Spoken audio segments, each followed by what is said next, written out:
Hello, in this video we're going to look at the April AKT feedback report. This is essential reading certainly if you're sitting your July AKT in about a week or so's time and you want to do that last minute cramming, because there are certain bits on the AKT feedback report that will give you just a little hint that what may turn up on the exam. I say may because I'm not going to guarantee anything, but there are three areas that you definitely need to look at, and so out of those three, stick around for the last one and I'll show you why, because I'm going to place a cheeky bet on it that I reckon a question will crop up on it. So what we'll do is we're going to hop over onto the AKT, RCGP AKT site. About a couple of weeks after the exam, they released the feedback report and it is really useful reading. So let's hop over to it now. So the AKT feedback report, I'll leave a link below and here's what we get. So it gives you the overall score of the AKT itself. So at the moment it's 200 questions. Just bear in mind that the July exam is going to be the last one at 200 questions. For October it's going to drop down. Pass mark was set at 144, which is quite high. So it's you're looking at quite a good chunky 70s from that point. So let's go through. If we scroll down, it will say summary of areas causing difficulty in AKT 55. And there are three ones that I want to talk with you about today. Diagnosis and management of common neurological issues in childhood, management of common long-term conditions and recognition of neurological symptoms. Okay, so let's go with children first. So in AKT 55, candidates had difficulty with common problems concerning pediatric neurology and the management of common normal and abnormal presentations. Parents frequently ask for advice about physical development of children, and candidates should be aware of a clear understanding of what is normal, as well as when referral may be required.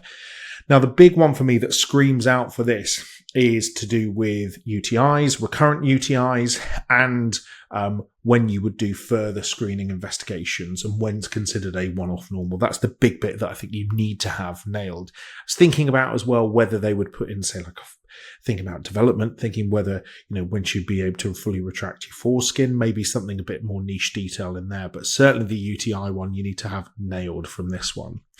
Common long-term conditions, including cancer. The difficulties were concerned with several clinical areas. Candidates should ensure that they are up to date with important changes to management of common long-term conditions. This may include looking out for updates of NICE and other national guidelines, and an area where trainers can alert candidates to what is new.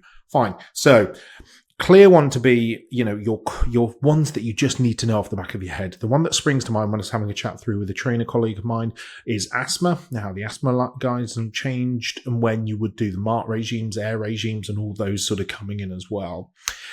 The others, off the top of my head, there's nothing sort of big that screams out, but it does sort of highlight, going back, that you need to be able to treat your common long-term conditions. So if you're on general practice and you're treating these conditions, think of your hypertension, diabetes, chronic kidney disease. Do you know it inside out, back to front? Because you do need to know it for the exam. Now, give a sneak peek. Neurology.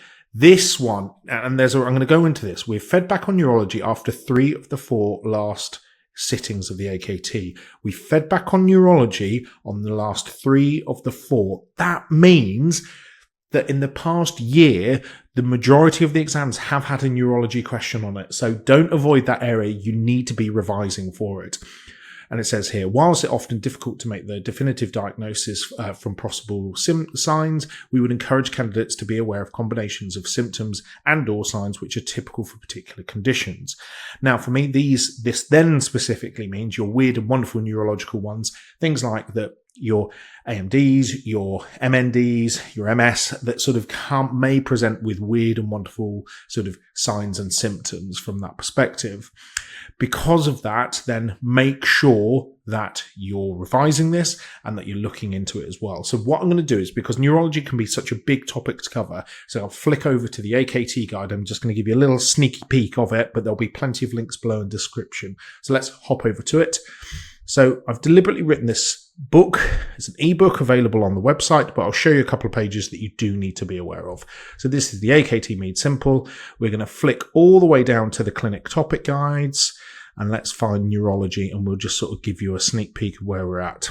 So with this is bits that I would definitely revise, and you're thinking, but neurology is so vast, get these through. So ALS. Bell's palsy, brain tumours, how they present with the raised intracranial pressure, those symptoms, carpal tunnel syndrome, epilepsy, headaches, and looking at BASH guidelines, so British Association of Headaches, indication for 2 weeks, waits, indication for urgent CTs, and then highlighting then as well your red flag headaches. Okay. Huntington's disease, again, may present in that weird and wonderful way, and also your meningitis and encephalitis. And we've already talked about your multiple sclerosis, but your Parkinson's disease, your weird and wonderful polyneuropathies, and how you deal with sort of trigeminal neuralgia and vertigo as well. That's it. Okay. So I'm going to leave a link. The AKT book is available on our website. If you're revising for your AKT, you can get the book, and there is a discount code for my stats and admin, other 20% series, which has got several GPs through their training exams and AKT. So far, so good on that way. Make sure you have a look at the AKT feedback report. Dr. Dave Hindmarsh, DocSport. Very, very best of luck if you're sitting your AKT.